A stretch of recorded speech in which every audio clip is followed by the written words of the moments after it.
Hello, everybody. The MML podcast is back. We are doing video componencies with it because componencies is a word. Yes, it is. Don't look it up in the dictionary. Just trust me. Just trust me.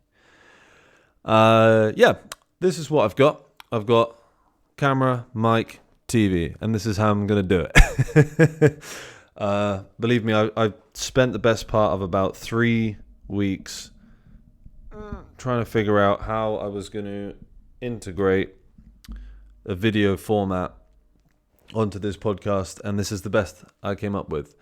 You know, I looked at how streamers do it, where they'll play their game, they'll screen record it, they'll have their webcam on, recording them, and then they'll pop that little smaller window into the bigger window and give it to you all nice and concise like that. When it comes to recording films and TV shows, there's a few more restrictions, what you can and can't do legally, and then there's also the practical aspect of getting it done.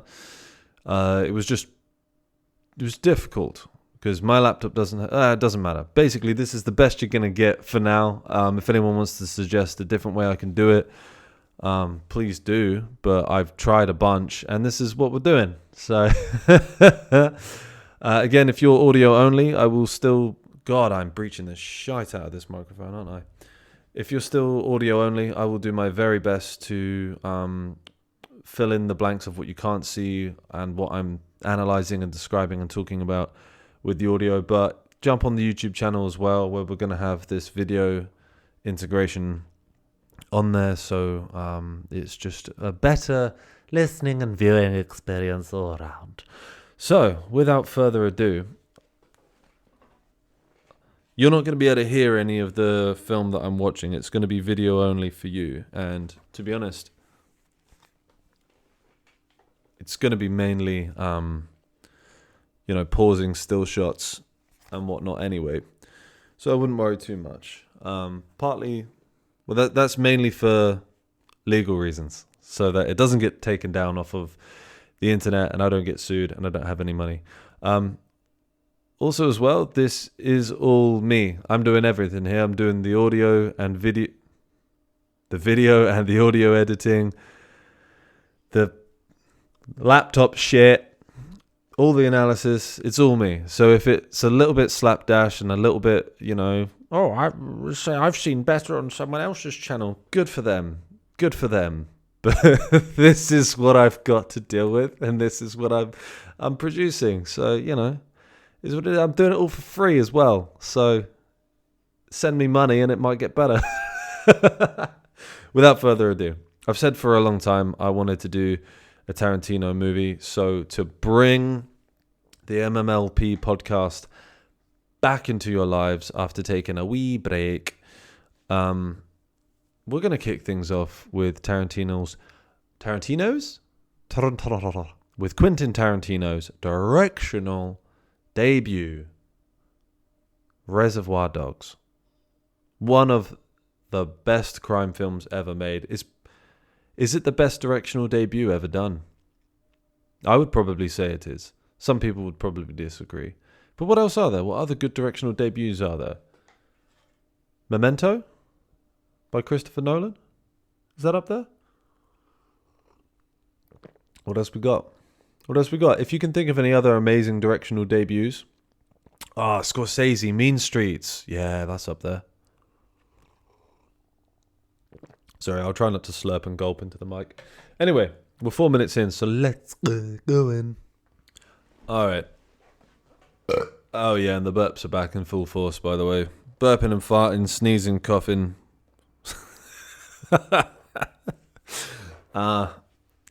I love this opening scene, right? So as you get the standard sort of titles, not really the titles, but it's produced by Lawrence Bender and all those things at the beginning. You hear the dialogue starting, the conversational dialogue, the mild murmurs of other people being in the room, other tables in this cafe, the sound of like coffee cups gently clanging onto what do they call those small little plates that coffee cups sit on? Those. It just, these little audio notes let you know, they're probably in some sort of cafe or restaurant. And then all these shots of the crew, the criminals, all these shots of them are just the camera's gently circling, because they're on a circular table, right? So the camera's gently circling around their backs. So large portions of the screen are taken up with, let me see if I can find a couple for you. A little riggedy rewind here. Just let it play. See here, we've got a large portion of the back. Just covers most of the screen, right? And this is all creating a sense of mystery. Who are these people talking? Why can't we really see their faces? Why, when we do see their faces, is it dirtied? You know, Tarantino there is dirtying the shot with his own hand, and then it's also being dirtied with this person's body. Remember, if you've listened to my other pods, dirtying a shot is, instead of being a completely clean, nice, lovely close-up or whatever where you can see all the person, dirtying is just when there's stuff in the way. Simple film language for you all. So it's creating a sense of mystique. Who are these people? What are they doing here? What are they sat around doing? You know, you would think with the mystery behind it, you know, you could see this same sort of shot being used in something like, you know, a World War II cabinet, where you've got people talking very seriously and very dramatically about, you know, how they're going to stop Hitler and all that. And yet these guys are just talking about Madonna. So then that's one of the brilliant things that Tarantino does, is his dialogue is, I mean, this has been storied to death. You could literally search Tarantino dialogue on Google right now, and you'll be hit with thousands of different articles about uses of pop culture in his dialogue. So I won't go into it too much, but he is amazing at that. It's very conversational. It's the sort of thing you could hear people talking about down the pub. Maybe not now with someone like Madonna. Maybe that's a little bit dated, but this film came out in 92, I believe. 91, 92.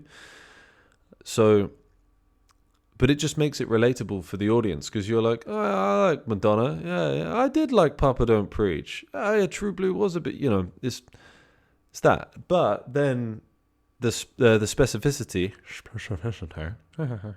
of the dialogue itself, he's having like a critical analysis on what Like a Virgin is about, and it gets a little bit graphic.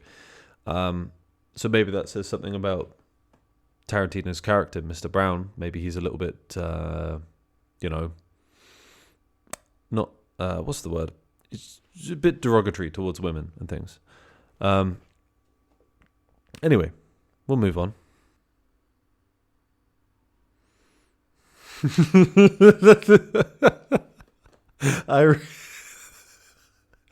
I really liked Tim Roth's expression just then. He's like listening to Tarantino go on this like vile rant about someone being a fuck machine and getting pain from dick and all that, and he's got this expression on his face like, dude, we're having breakfast. It's 9 o'clock in the morning. We're having coffee. Like, what are you talking about, man? So good. That's one of the things that Tarantino does. He writes his characters. No two characters are the same in, you know, one film or anything. Everyone has their own complete. That's one of the benefits about buying DVDs and Blu-rays, right? This so happens to be the Blu-ray edition of Reservoir Dogs. Yeah. The reason I like buying, well, I like having, you know, the actual material goods as opposed to everything being online and all that these days. I'm the same with CDs and all that. But one of the benefits of buying something like that is you get the special features. And on the special features of this, he does a character bio breakdown of all the criminals. And that's how he writes his scripts. For as far as I can see, as far as I've heard and researched into it, with pretty much every character and every actor, he don't just give you the script. He don't. No, he doesn't just give you the script. He gives you an entire character bio, you know. And I believe he will as well allow you to bring a certain amount or certain information and choices, character choices, to the character yourself, you know, your own interpretation of it and everything. But for example, with films like his latest one, Once Upon a Time in Hollywood, I know that he had written a complete like acting portfolio history for both Booth, the stuntman, and what's Leo's character? God damn it! Either way, so the point is he fleshes it out. So he's like, yeah, here's your script, but here's everything you need to know about the character. So information like that can really give an actor so much to work on. All good actors, like the people in this film, Tim Roth, Harvey Keitel, etc., will bring that to the table themselves. But everyone around this table is responding to it their own way. Tim Roth's being a little bit grossed out. Harvey Keitel is tired with it. He's kind of seen it all before. Joe Cavett is doing his own thing. He's reading his Toby Wong book. I think Mr. Pink, Steve Buscemi, the great Steve Buscemi, is just sort of just mildly entertained by the whole thing. Everyone kind of has their own thing going on. See, now for the first time, we're not getting those moving shots of stuff going behind the back. We're a little bit more established now. We've kind of seen glimpses of everyone. We've had some pop culture shit to sort of ease the audience in.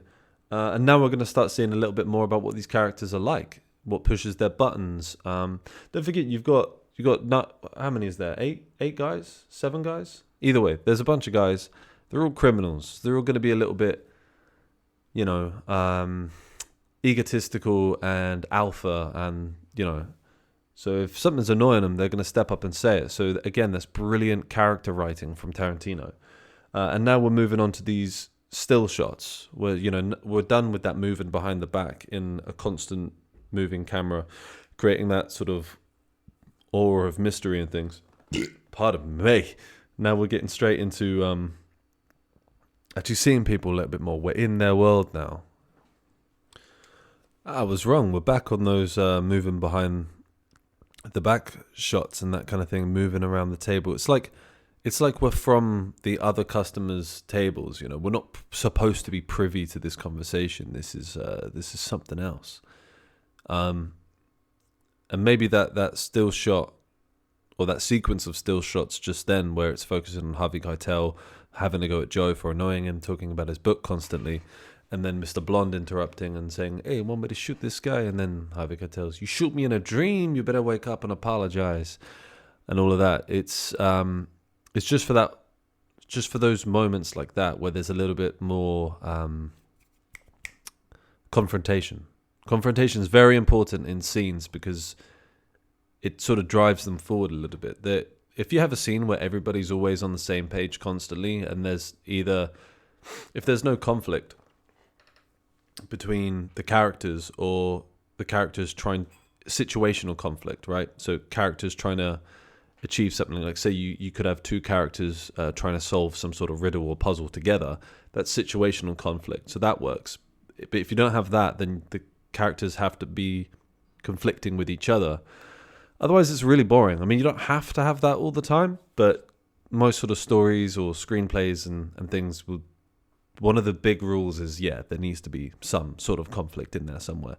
So changing from those moving around shots, tracking around the back of the people, it just sort of emphasizes that this is a moment of conflict. This is a moment where 2 people are button heads.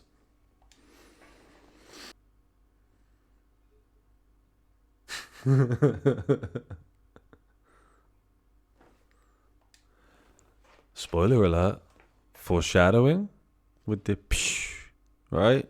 I'm not going to get into the specificity.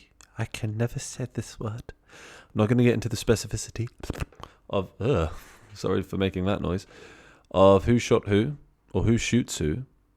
But that was some foreshadowing. This is how you do intro and credit sequences.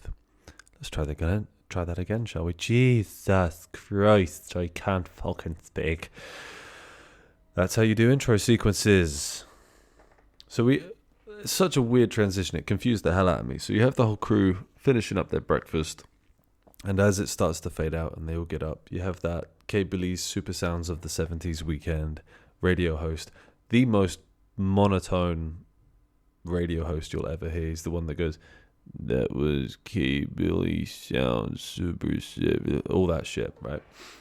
So he starts speaking as they're leaving, and you're like, hang on, what is he commenting on them? And then you're like, oh, he's the radio host.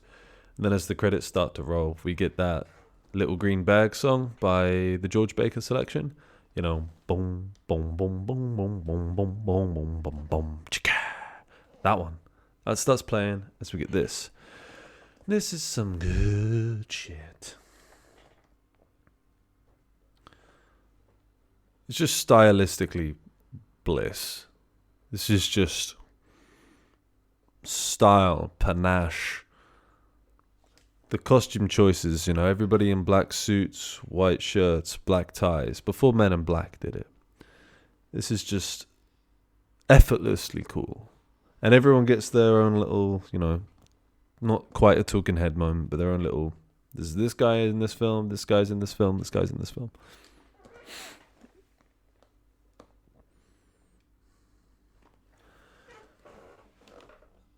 It's just cool. It's just cool.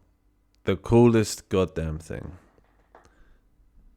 That's it. That's all I'm going to say. This is cool. You got this wide establishing shot. All the main dudes in center frame. Nice simple title sequence. Nothing too OTT. It just looks awesome. The music is awesome. That's it. I love the sort of use of camera in this shot. So they just plonk the camera in the passenger seat, the front passenger seat, and then position Tim Roth laying down in the back behind the driver's side, and then Harvey Keitel driving. And then the camera just whips back and forth, or at least it was in the opening part. It may continue to do that, but it whips back and forth for most of it in between various lines of dialogue. So quite often when you're acting in a scene, so what it's moved on to now is starting to just cut between them, just doing complete clear cuts, so no like panning of the camera between them. They may have been doing that because it like ups the sort of intensity and the kind of, you know, when there's continuous motion of something, it sort of feels like there's a bit more pace in the scene. You know, they're speeding away in a car, there's blood, something's obviously gone wrong. Just before it transitions between the credits and this, we start to hear the dialogue, you know, of Tim Roth sort of screaming in pain and Harvey Keitel trying to help him and everything. And then as we start to see the pictures, all of that continues, pardon me, with the with them, you know, screaming in pain and whatnot. So to bring us straight into this fast-paced environment, that might be why Tarantino decided to just pan the camera back and forth between the two. But now we'd go into more of these sort of still cuts, you know, cameras on Harvey Keitel, cut, cameras on Tim Roth. And that's normally how it is. We call that a, what do we call that? God damn it, it's escaped my head. Either way. So when you're in that situation, like as an actor, if the camera's on the other person, like, yeah, you're obviously still in character and you obviously want to be giving the other actor, you know, enough of a performance for them to be able to respond to and work off of. Sort of slightly begrudge it when actors don't do that, when they don't give you everything just because the camera's not on them. Not give you everything, but at least give you, you know, like high 80% wise, something to work off of. But then situations like where the camera's panning back and forth between the two, it means that both actors constantly have to be on 100% the whole time until they hear cut, because you never know when the camera might be panning around to you, or maybe they've worked out the exact beats and the exact lines that the camera will pan back and forth, or maybe they haven't. Either way, it wouldn't surprise me with Tarantino, to be honest. So I think that's quite an exciting thing for an actor to do, because if you're like these guys and you're great at it, you're always going to be giving truthful shit. And if you're just focusing on being truthful in that moment, like, oh, I've literally been shot in the stomach and I'm just wriggling around in the back of this car kind of thing, the chances are the camera's going to find some real nice, unplanned, organic moments of your performance, and that's exactly what you want to see. So it's quite fun when you're in a situation where the camera's just rolling. Like a slight tangent, I did a short film where it was done in the style of a one-er, so there's a few hidden cuts in between there. But for those of you who don't know, one-er is when it looks like there aren't any cuts. You know, films like Birdman or The Revenant, for example. And that's a lot of fun because you're just forced to constantly be on living. It's like being in theatre. It's more like being in theatre. I love the use of this. This is a one-er in a way, because it's just one continuous shot from them opening the door to the warehouse, being brought in. It's just one steady cam. Sorry, this chair is so squeaky, man. I hope this isn't fucking up the audio too much. But yeah, it's just one steady cam. So you probably just got one camera operator holding the camera, making their way, filming the whole thing, and they're walking backwards as the actors walk towards the camera, and then when they settle down, the camera then swings around to get, face shots again instead of back of the head shots, because that's not as interesting. And the camera there, because where you got Harvey Keitel carrying Tim Roth through the warehouse, because he's been shot, that kind of, the camera's kind of mimicking that, like if they could have done it with like just planting the camera somewhere and having a nice steady sort of still shot on it. But this way makes the audience feel like we're right there with those two, because the camera's really up close, it's shaky, it's just sort of mimicking that and allowing the audience to step into that world. And as well, just on the dialogue and the interaction between these two, you kind of have like, it's almost like the father figure type thing. You got the younger guy, Mr. Orange, Tim Roth's character, sort of being the one in need. He needs help. He is the younger of the two. And then you got Harvey Keitel, the been there, done that, the wise old horse? Is that an expression? I don't know. But, he's there just being a bit of a protector, because he's got to look after this guy right now, right? So there is that kind of like father figure, son dynamic kind of thing. It's just a interesting dynamic for the two characters to have.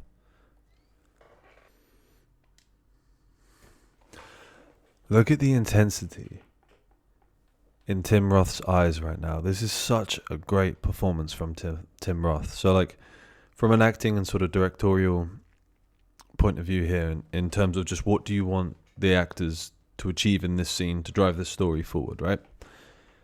So at the moment, Tim Roth's character, Mr. Orange, has been shot in the stomach, and he says himself, without medical attention, he's going to die. Larry / Mr. White / Harvey Keitel, for those of you who don't know, hopefully you've seen this film before you're listening to this podcast, because we're going to be spoiling it if you haven't. But for those who aren't aware, it's sort of discussed later that the reason they all have these code names, Mr. Orange, Mr. Brown, Mr. White, Mr. Pink, whatever the other ones are, is to retain anonymity in case one of them gets arrested or whatever it might be. You want to, it's a protection thing. So they're not supposed to tell each other their real names, but obviously in a moment of empathy for his colleague who's just been shot, to try and comfort him, Mr. White has told Mr. Orange that his name is Larry, meaning he's given him a vital piece of information.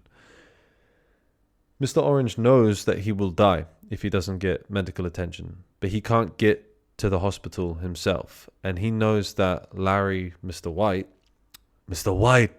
yo bitch, he knows that Mr. White doesn't want to take him to the hospital in case he says his name is Larry, and then they know what he looks like, and they've got, as in the police, they'll know what he looks like, and they've got his name. Easier to track him down, right? And arrest him. But Mr. Orange has to do everything in his power right now to convince him to take him to hospital, or he will die. So there's a big thing in acting, at least in what I was taught, is that you should never enter a scene or walk on stage for a scene without having an action, and an action is your aim for that specific scene, right? Some people will say that your action will always have to be to make someone else do something, or some people will just say it's to achieve something yourself. So his action here could be, it probably is something along these lines, to make Mr. White take him to the hospital. And there always has to be a consequence for if you don't achieve your action. And the consequence here is that he will die. So look at the intensity in his eyes here and his expression. There's so much pain and fear and pleading and begging, and just, he's given everything he can here to convince him to take him to the hospital. Fucking brilliant acting here.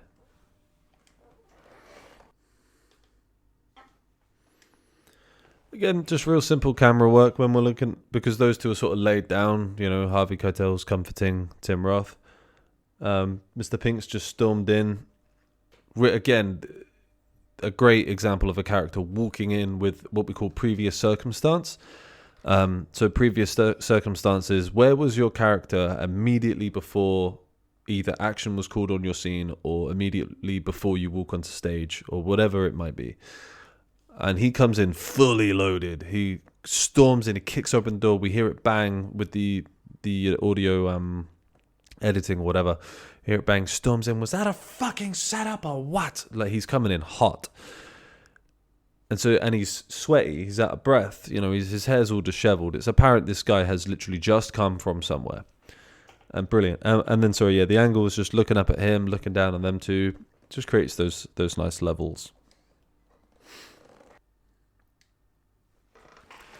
Love this wide shot just before Mr. Pink went into the other room there. He was sort of just over right of screen.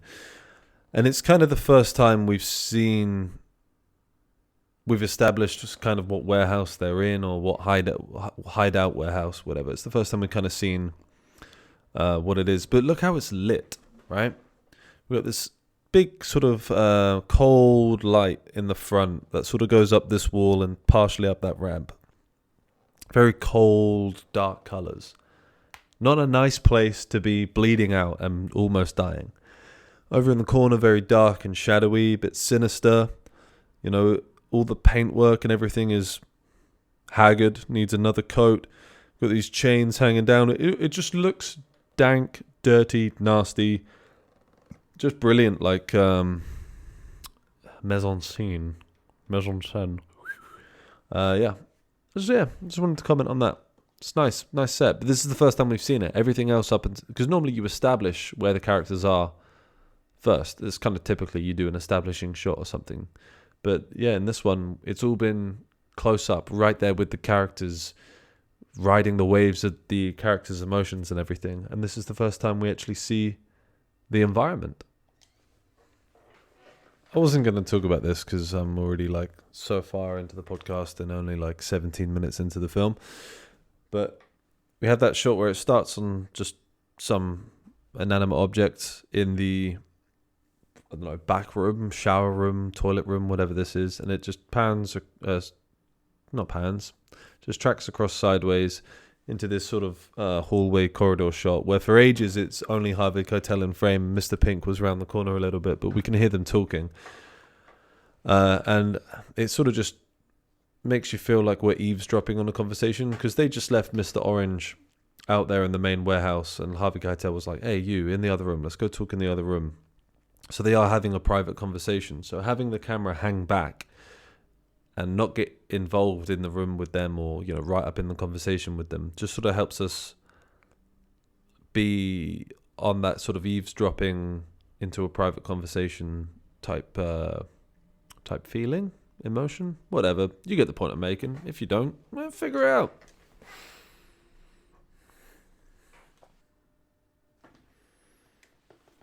So now as we're getting into the nitty gritty, where they're having a conversation now about what Mr. Pink was talking about when they were in the warehouse before he said, hey, you, let's go in this other room. So now that we're into the nitty gritty of it, now the camera's moved in a little bit more. So now Now we're getting down to the brass tacks here, ladies and gentlemen, and everything in between. Love this. They go from that tight shot on those two, and he asks, Harvey Keitel asks Steve Buscemi how he got out. And he said he started blasting his way out of there. Just cut immediately to, in the audio, we hear the alarm ringing, like it's like one of those old sort of tin bell things, that alarm things. Pardon me. In the background, we hear people yelling, and then it just cuts to this, is this a pan or a track? Oh my god, it's a track of where the camera is probably on some sort of track dolly, whizzing along the road. He's running that way to the right of the screen, and then in a minute we'll cut back, and there's like 3 police officers doing the exact same thing. Just real simple, shows exactly what needs to be shown, that he's running for it. Love that sequence. You got the brilliant shot of when Mr. Pink gets hit with the car, from inside the car, smashes the windscreen, and then when he's on the floor picking himself up, the bonnet of the car is perfectly in frame, and then he's in the foreground to it, so when he stands up, you just see the whole car bonnet. It's just a real nice, neat shot. And then you have the shootout where you got like over-the-shoulder shots of all the police shooting at him, over-the-shoulder shots of him shooting at the police. There's a brilliant shot where he's driving away and we're looking out the back window from the car, and we've got the police officer running, shooting at him. I don't know, as police, maybe in America, this might be a sensitive thing to say, but maybe in America, specifically in California, where I think this film is set, police might be a little bit trigger happy in such densely populated areas. There's all these people on this like high street or whatever, and the cops are just like, fire at will. So maybe they should be a little bit more careful, but it's a film, so we can forgive some of that shit. Then straight back into these two guys having a normal conversation, and the audio completely changes. There's like screams, there's sirens, there's gunfire, there's running, there's engines, there's all this cacophony of sound in the previous scene, and then just back to the silent stillness. This is a really cool moment as well that just reinforces the intense attention to detail that Tarantino has for his characters, not only being in the moment, but all the sort of small bits of behavior or decisions that inform who they are, right? So they're talking now about Mr. Blonde being a bit of a madman and shooting loads of people in the store, in the diamond store, wherever they were doing the robbery. Harvey Keitel's washing his hands, combing his hair, just tidying himself up after the ordeal. And then Mr. Pink's casually there. They're talking about a guy who's just gone crazy and shot everybody, right? And he's pulling out his gun, he's checking the bullets in the clip, he puts it back in, and then he cocks it. And that startles Mr. White. He turns around like, what's going on? They're just talking about someone who's just shot loads of people. Mr. White himself has even just said that he thought about shooting Mr. Blonde because he was being so goddamn crazy. And someone's just cocked a gun behind him. So he's like, turns around like, what the fuck is happening? Just brilliant. Just little notes and flavors just to sort of... It would have been easy for either Tarantino to not direct that or not write it into the script, or the actors themselves to not be responding organically in the moment. He could have cocked the gun and Harvey Keitel could have just carried on combing his hair. It wouldn't have been as interesting, and it doesn't add a lot to the story other than reaffirming a word like that. It just reaffirms the perilous situation that these characters are in, and that they are all in sort of fight or flight mode. Everything's very tense and what's going on? It's good. Again, it might be scripted or it might be Tarantino saying it on the day that they're filming. But just there, they're talking about who's the rat, who's the undercover cop or the rat or whatever it might be. And Mr. Pink says to Mr. White, for all I know, you're the rat. And then Mr. White goes from talking calmly to him, he then explodes. He shouts back at him, "For all I know, you're the fucking rat." And then Mr. Pink says, "Oh, it could be Mr. Orange." And then again, Mr. White's at his defense, shouting at him, saying, "I saw him take a bullet. Don't call him a fucking rat." All of this. So it's important that the tempers do flare there, because it informs. How do I word this? It's the stakes. It's all about the stakes of the situation, and it's also about pride, the individual character pride and ego of him being accused of something he's not. And then he's sort of, like I spoke about before, he's kind of got this like father figure thing going on with Mr. Orange, where he feels responsible for him now, and he wants to try and take care of him and make sure that he's not going to die. So when he also gets accused by Mr. Pink, he wants to defend him too. So yeah, it's a character thing. This is how good Tarantino is at writing and directing and creating these characters. So here's one of the Tarantino staples. I've just paused that as it cut away. I can't be bothered to rewind it for you. Really taking advantage of those visuals I was speaking about by not bothering to rewind to them. Fuck it. I better add then, hadn't I? So you got this scene where you got Mr. White talking to Joe Cabot. And during this sequence, it comes up with a title card that just says Mr. White. So this is where we're finding a little bit more about Mr. White, his past and everything. And what I mean by it being a bit of a Tarantino staple is he's always using title cards to break up segments of his films or chapters. Like in Pulp Fiction, you've got the watch, the gold pocket watch. Is that just called the pocket watch? You've got the Bonnie situation. You've got the 3 chapters. I think Inglourious Bastards is split up into about 6 chapters. He's done it throughout his entire filmography, and it's a really cool way to just spice things up a little bit. And also, fun fact, in this scene, Joe Cabot is asking Mr. White about his old thieving partner, Alabama. And if you've seen True Romance, which is a film Tarantino wrote around about the same time he wrote this, but ended up letting, I believe he sold it to Tony Scott, or sold it to someone, and then Tony Scott ended up directing it. Ridley Scott's late brother, Tony Scott, fantastic director, R.I.P. And Tony Scott made True Romance, but I believe the money that Tarantino made from selling True Romance was used then to provide some of the budget for Reservoir Dogs. And then apparently the story goes that Harvey Keitel's wife got hold of Reservoir Dogs, said to Harvey, "You need to read this." Harvey read it and then was like, "Not only do I need to be in this, but I need to produce it as well," and ended up getting the Reservoir Dogs budget from something like 20 grand to like 2 million or something like that. So, write a good script, hand it to the right people, things will happen.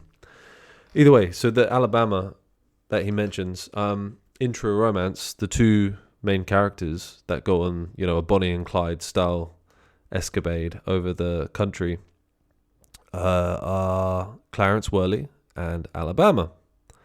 So it's again Tarantino using similar names, like Mr. Blonde's character in this is Vic Vega. John Travolta's character in Pulp Fiction is Vincent Vega. They are the Vega brothers. There you go, some trivia for you. I told you I'm a Tarantino nerd.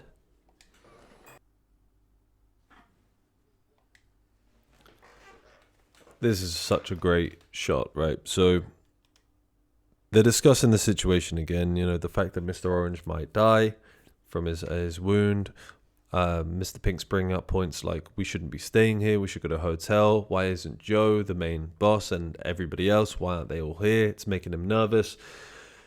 Everything going on. They're spinning so many plates. It's like Charlie Kelly from Always Sunny in Philadelphia with all those red lines going, Carol, and all that.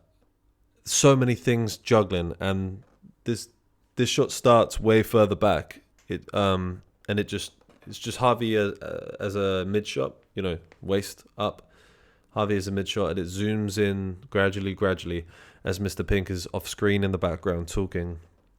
And you just see Harvey Keitel thinking, what are we going to do? What are all the parts of the equation? You know, you can see the cogs turning behind his eyes.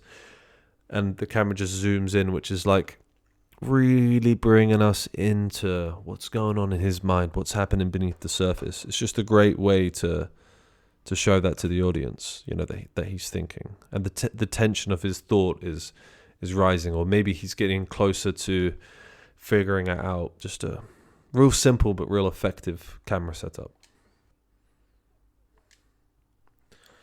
Love this angle where you got the two guys pointing guns at each other. So you got the guns in the foreground there, the expression, and then it will cut back and forth to Harvey Keitel looking down at him.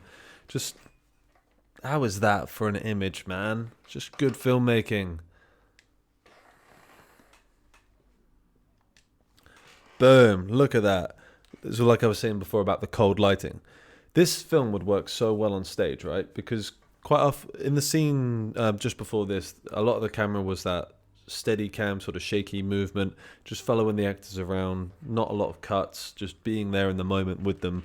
So the actors are forced to just sort of be more how it is in the theatre, where you're just, you know, you're there present all the time. You're not waiting for the camera to be on you or your take or whatever it is. And here you've got like great stage lighting. So you've got the white lights of the coldness in front of them in the foreground. So that's all nicely lit so we can see everything. And then the background is a bit more shadowy because it's not important. And then how's that just for fucking, you know, you got the levels of the two characters, the guns right there in the middle, almost like they're swords crossing, you know, or like lightsabers, crossing swords, or like the, you know, the lightsabers in Star Wars crossing. It's two warriors, you know, that aren't going to back down. Just a brilliant shot. And then I believe it should zoom out now.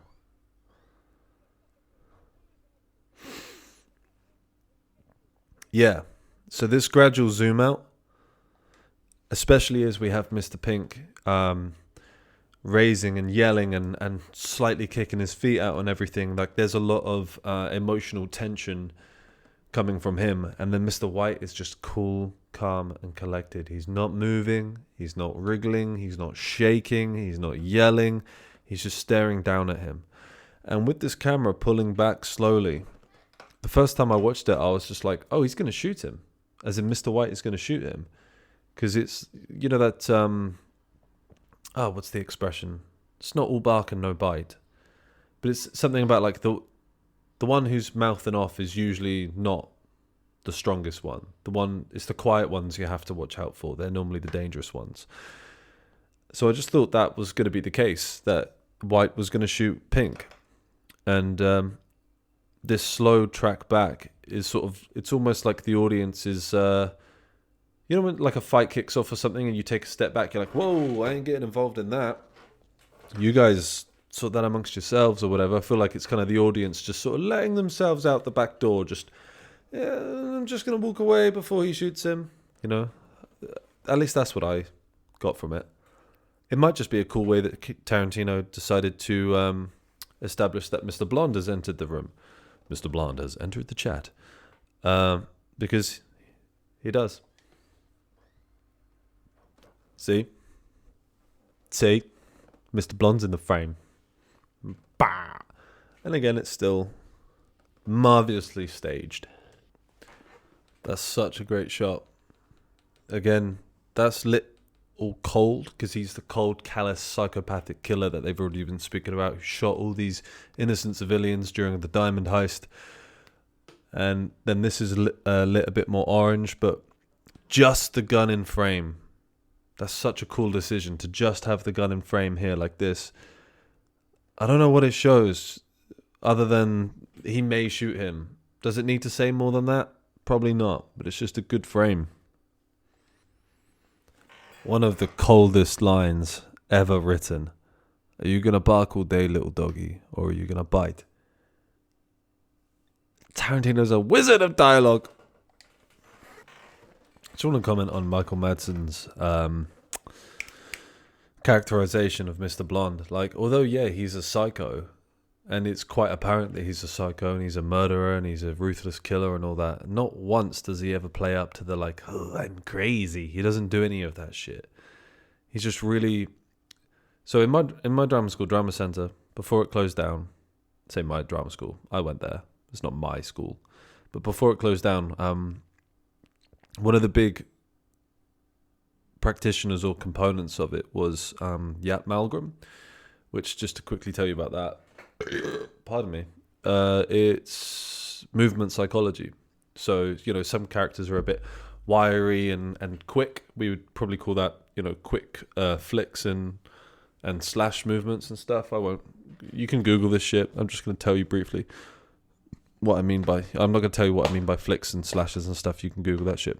But Mr. Blonde would be what we call sustained, where everything's really slow. He's got slowly touch his face, or he says, well, my heart was beating so fast, but as he's saying it, he's not moving fast, he's moving slow and sustained, and all his actions and responses to other people's comments or behavior or dialogue is just very natural and almost unbothered.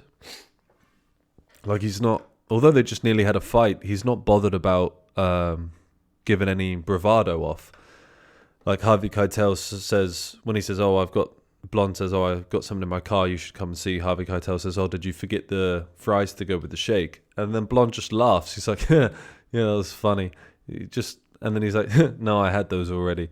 Like, he's not afraid to sort of show how he feels or what's happening. He's not masking behind any bravado. He's not overplaying the I'm a psycho card. He's just being. It's brilliant. Brilliant. Just before we open the trunk, actually, let me rewind it a fraction.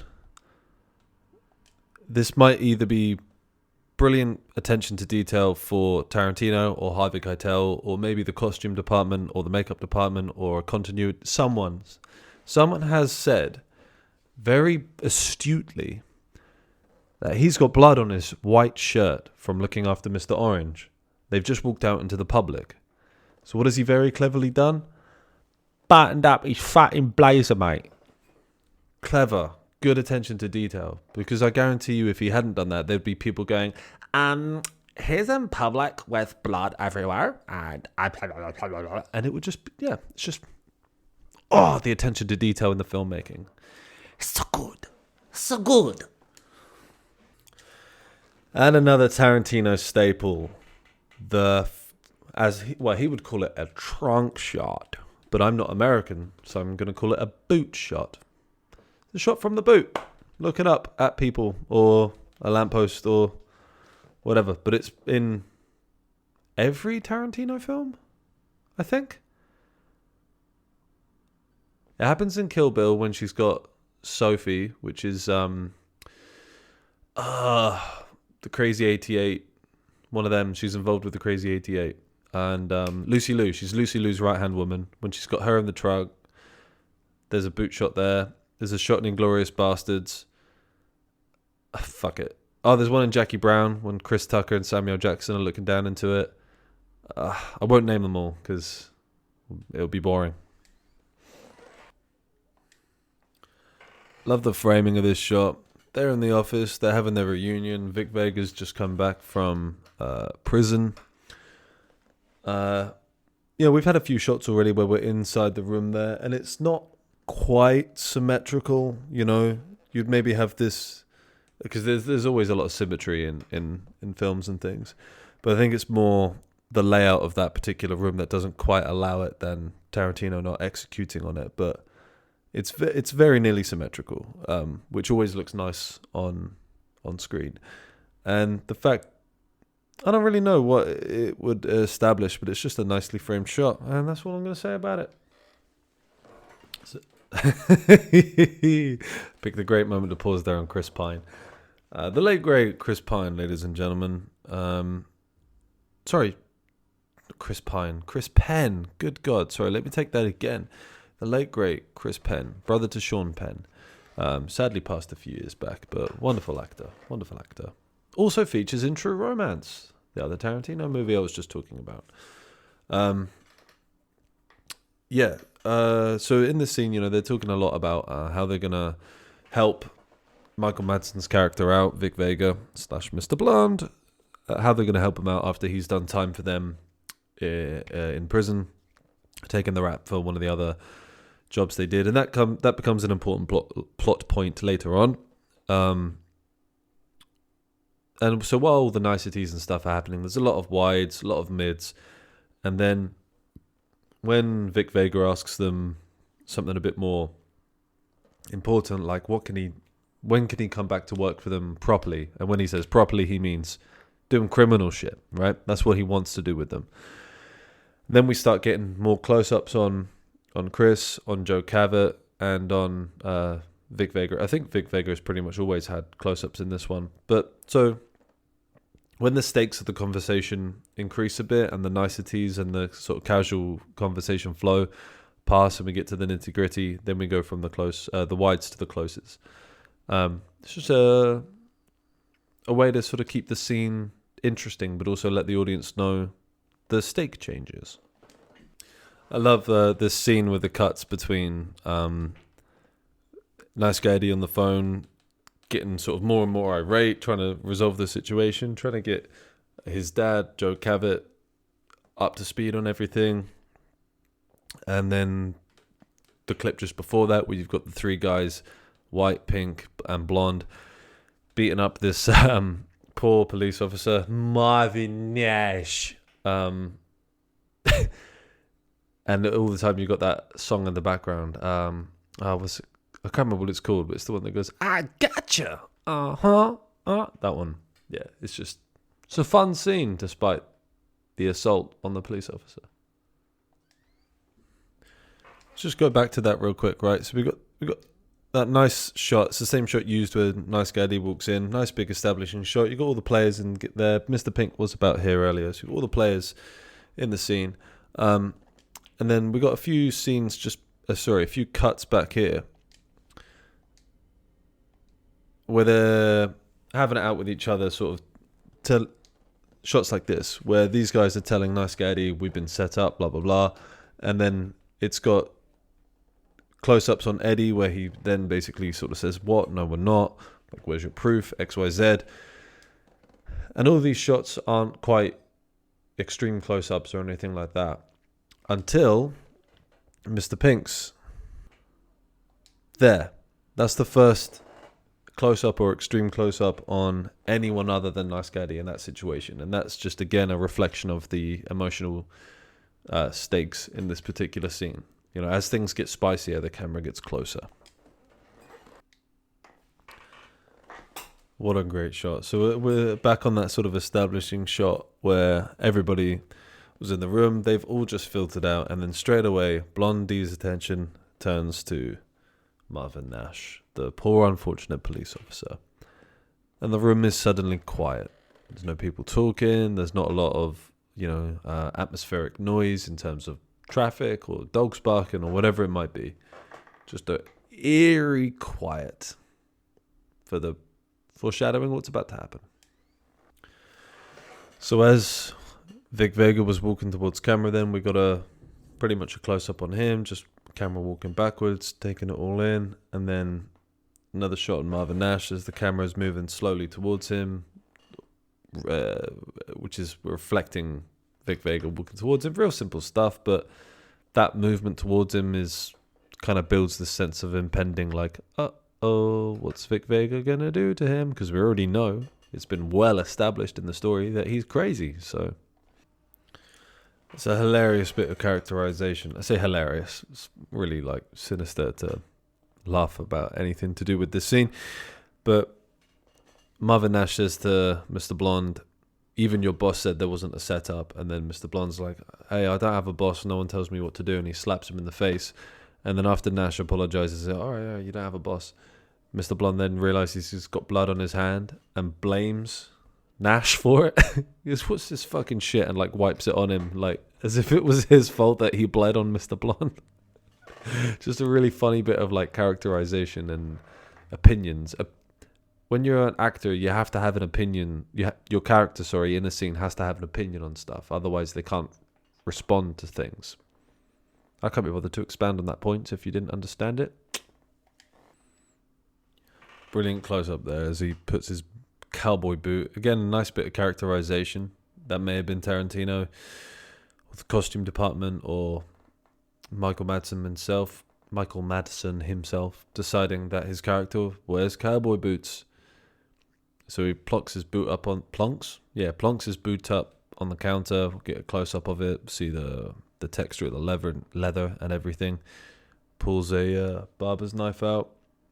And then it just pans up to that. Just nice, cool close-up bits. Could have done that from a wide and it wouldn't have been anywhere near as interesting for the viewer. So now the Steelers wheel stuck in the middle with you has started to play from the Cable's Super Sounds of the 70s Weekend radio show. And this is the first proper close-up we've got of Marvin Nash in his predicament, and the fear starts to come into his eyes a bit more. But he knows he's fucked at this moment. And then simultaneously, we see a sadistic playfulness come over Mr. Blonde. So, massive juxtaposition between the emotional states of both of these characters. And sorry, again, just quickly, the camera, a lot of the time when it's focusing on Mr. Blonde, has been in a very similar position, sort of, kind of, just behind Marvin Nash as he sat there. We've seen him, walk up and down from it. It pans across when he was just over on the right, looking at Mr. Blonde. So Mr. Orange even. Mr. Blonde was looking at Mr. Orange. And then when he crouched down, it just tilted down, stands back up, it tilts up, and now it's coming back across, following him this way. Real simple camera device for it. Like I say, when they're in this warehouse, there does seem to be a lot of...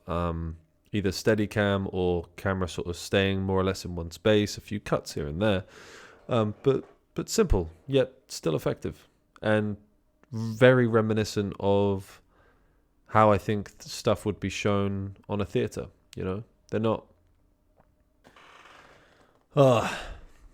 intense. So just there, he's leapt onto his lap and angled the razor blade down, and then. A lot of people will accuse Tarantino. Okay, so back then... Oh my god. So if we're saying around about the time of Reservoir Dogs and Pulp Fiction, right?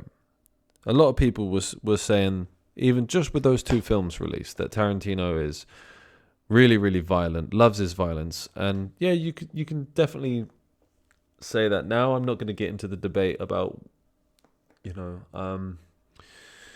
is it acceptable in cinema or whatever? But you could definitely say, after films like Inglourious Bastards or Django Unchained or Kill Bill, where there is like loads of blood gushing out of people when they've been cut by samurai swords or when they've been shot and whatever. And, it's a stylistic choice. I've got no problem with it. I know that it's controversial for some people. But back in 91 or 2, whenever this came out, and 94 when Pulp Fiction came out, people were still saying Tarantino's incredibly violent. But although this act here that he's doing, he's cutting off his ear. For those that don't remember or don't know, he's cutting off his ear. And although that is violent, it's incredibly violent and very gory, we don't actually see any of it on camera. So we have this here where Michael Madsen's whole body is blocking the chopping off of the ear, and the camera is currently panning or tracking to the left, which takes them out of frame, as we see now. And we do hear the moaning and the screaming of Marvin Nash, and we can hear some of the noise of sounds like flesh being chopped and stuff. But the point is, the actual act itself doesn't happen on screen. And then cleverly, what the camera did as well is when it tracks to the left, it then goes up a little bit as well. Because what it's doing is it's allowing Michael Madsen to walk into frame in a minute, perfectly framed, instead of readjusting once he's already in there. The adjustment's made without him being in there, as we'll see. See? So now we're about to get a really good example of diegetic sound in film. So diegetic, for those, I've definitely spoken about it before, but diegetic is when the source of the sound, so if in this example the music, the Steelers' wheels. Diegetic is when it's happening in the scene. So it's happening through the radio that Mr. Blonde tuned in a minute ago. So then when he leaves this warehouse, that becomes harder to hear or impossible to hear. I can't remember. Because we're no longer in the place where it was. And instead we hear, the sounds of the streets. People talking, cars driving, all that kind of stuff. And then when he comes back in the warehouse, we hear the sound again. So that's diegetic. Sorry, we hear the song again. That's diegetic. When it's non-diegetic, it would mean that the audio or the music or whatever it is not, the source of it isn't in the scene. It could be the soundtrack, like when the Fellowship are walking over the mountains and we get da da da da da da da in Lord of the Rings. They can't hear that. Those characters can't hear that. So that's non-diegetic. And I love that it's been a one-er, like following him out of the warehouse to his car and then back into the warehouse has all been a one-er. There's not been any cuts. It's just been a steady cam following him. It's great. You can cut it up, but the audience, I think, will stay with it a bit more and be a little bit more engaged if we're traveling that journey with him, And the positioning as well. We still haven't revealed to the audience what his side of his head looks like after his ear was taken off by Mr. Blonde. Look at the positioning. He's always blocking him. Earlier, before Mr. Blonde left frame, Marvin Nash had his head to the side like this, always blocking it from the audience. It's just a good use of blocking. So then eventually when we do see what the side of his head looks like, it's that much more shocking to the audience. See, then although it's technically in frame, it's not, well, not just then, but in some of the previous shots, it's technically in frame, the side of his head, but he's moving too quickly, he's splashing gasoline on him, it's just too hard to see. Until now. Mr. Orange has woken up for the first time in a long time. What a surprise. How... Okay, so intense. That scene is so intense. Right, so... You think he's, what's that? It's suspended peril, right? So he's covered him in petrol. The music has died down. It's lost its sense of fun. Mr. Blonde has stopped dancing. We've seen the brutality that he's caused to this man by cutting off his ear. Suddenly all these things are in play. He's about to set him on fire. It's like, oh shit. Do you know what I mean? And then just to save the day out of nowhere, bang, bang, bang, bang, bang, empties the whole clip into Mr. Blonde. And you're like, phew. And then, but also as well, to show the passage of time and how much worse his situation is. He's paler. He's also a lot more covered in blood now. And it's wet blood. Like, he's leaking fresh still. What a moment. And then panning round to see Mr. Blonde essentially take his final breath. Real cool. Instead of just cutting to him dying, we pan around and then we get that sense that like, oh shit, he's literally only just fallen down. Like, it's I like it when directors don't just cut to cut to cut to cut to cut. When we get these more sustained shots, it's just more interesting. We finally get the reveal from Tim Roth that he is a cop. And I love his energy. Like, he's on death's door. So Gorn is that sort of erratic, writhing around on the floor kind of thing he had going on when they first make it into the warehouse. And now he's very monotone. He's very slow with his movements. He's not overly expressive. He's a bit mumbly because he's dying, man. But now finally we get the big reveal. Who is the rat? It's been this guy all along.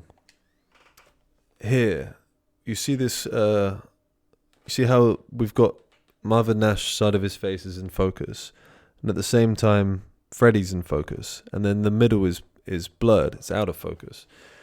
So normally, what happens when something in the foreground that is in focus, everything else behind it in the background that would be out of focus, and or if that's in focus, this is out of focus. That's normally just how lenses and things work.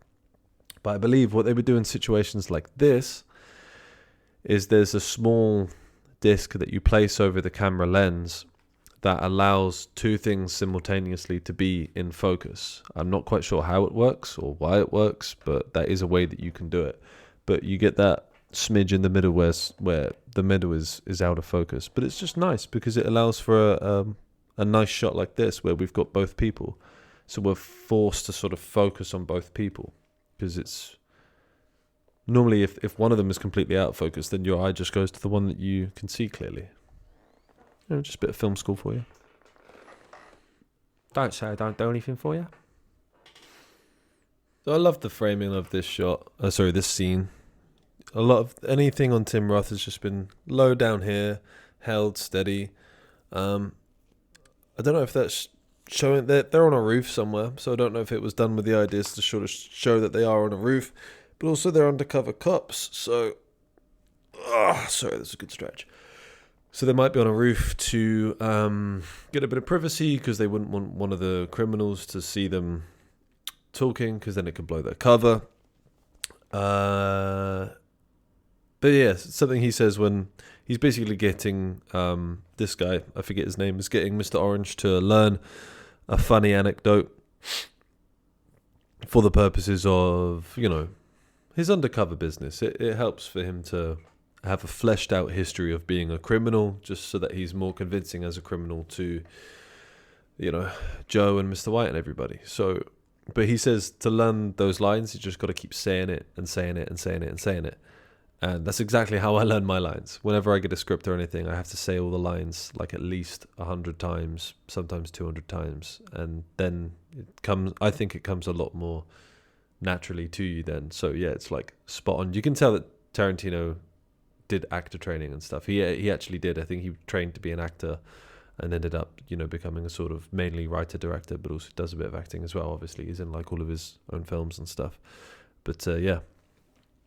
You can tell because he's got that actor's approach to crafting the characters and the story, and yeah, love this bit. So this is during Tim Roth telling the anecdote that he's learnt to Mr. White, Joe Cavett, and Nice Guy Eddie in the bar, but then it cuts into the fictitious story of him walking into the men's room with loads of weed on him and seeing Los Angeles County sheriffs and a German Shepherd and everything. But it's all none of that is real.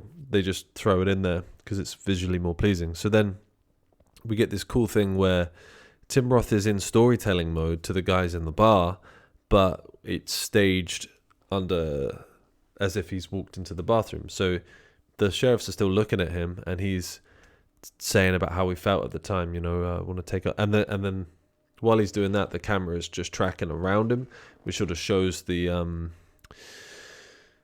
if the camera was just on him as he was talking, it's sort of like, oh, okay, yeah. But then where the camera tracks around and creates a sort of circle around him, it's more like things are spiraling out of control, or at least how that's I interpret it. It just ups the ante and the tension of the moment, more so than if it was just a still shot.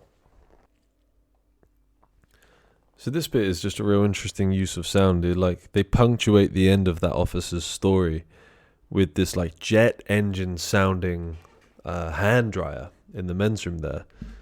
I don't know why they do it, but it's sort of like, I don't know, it punctuates the end of the sheriff's story, but then also the tension in the moment where Tim Roth's character could get arrested. So although the audience know that this story isn't real, the fact that Tarantino's still creating tension and atmosphere within the story, the fake story in the men's room, just it helps the audience buy into it a bit more, instead of being like, oh, well, this is important because this is a fake story. We're still bought into it because it still has all the elements of legitimate storytelling and filmmaking, if that makes sense. A little bit reminiscent here of Travis Bickle in The Taxi Driver, talking to himself in the mirror, except this time Mr. Orange is psyching himself up, getting his confidence in the right place, because he's undercover. He's about to go do the job, and he's saying, no one's gonna fucking know anything. You're the man. You're super cool. Similar again to True Romance. There's a sort of through line in there of you're so cool between Clarence and Alabama. So similar again to that, being super fucking cool.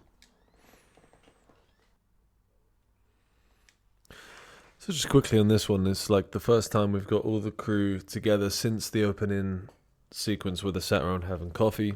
I'm pretty sure chronologically this takes place before they go for breakfast at that coffee place. But the camera's panning amongst the troops, similarly to how you'd see it panning across, like a group of soldiers before they go into battle while they're being addressed by their officers, their, people in command. In this case, it's Joe Cabot laying the law down to those guys. I just thought it was an interesting sort of display. It's like they are, ready for war.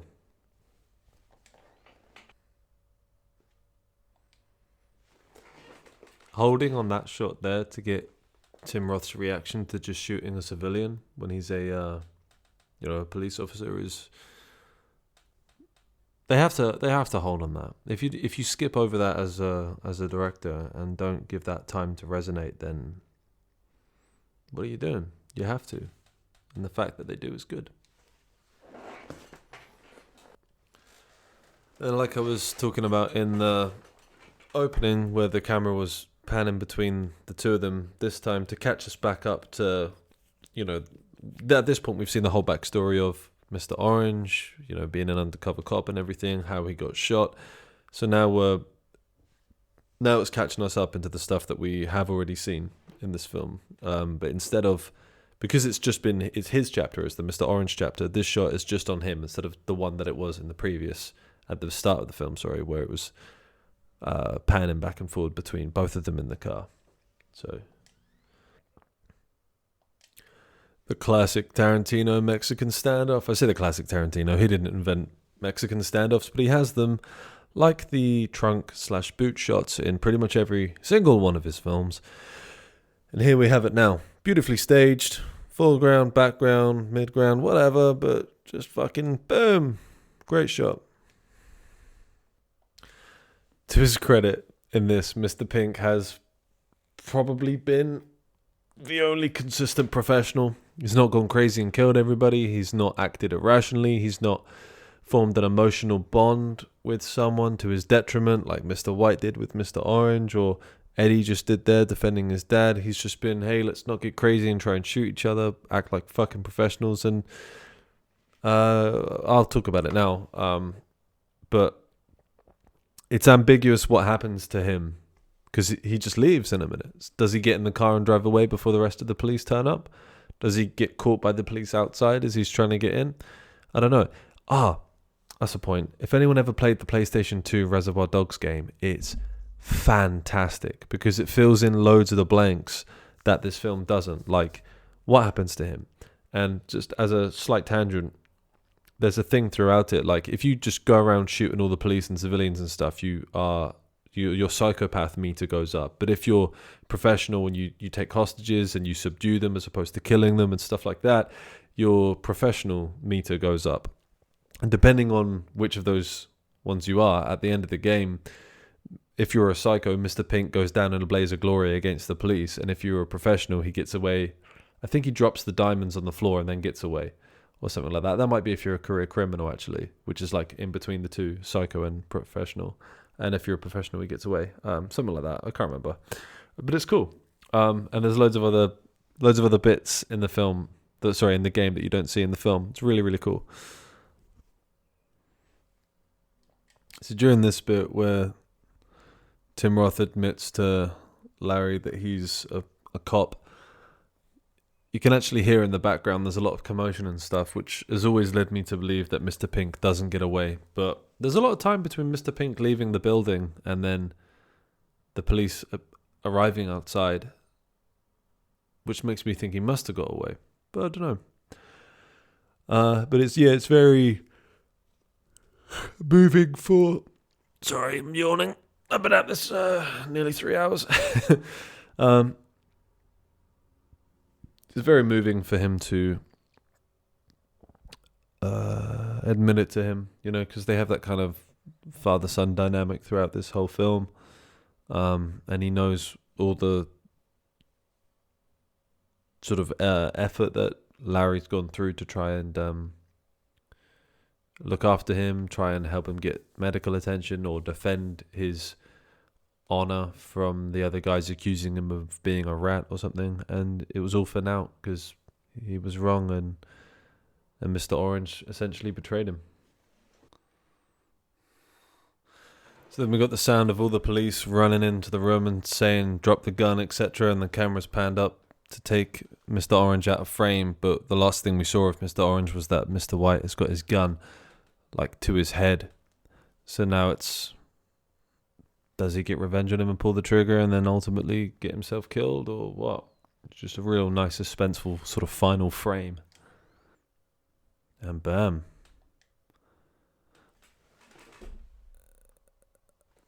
Hey, what a film. Can you believe it? What a film. Yeah, let me take these headphones off.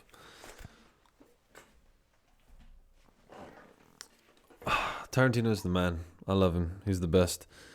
There, that's it. I hope that was informative or entertaining or educational, whatever, but this has already gone on long enough, so I'm just going to call it there. And I hope the new format worked. If you watched it on YouTube, please subscribe to the YouTube channel. Please rate and review any way you can. If you're listening on any other format, Spotify, Apple, or I think Amazon's the only thing we're not on, so we're on Google as well. Please rate, review, subscribe. It really helps, and hope you enjoyed. Bye.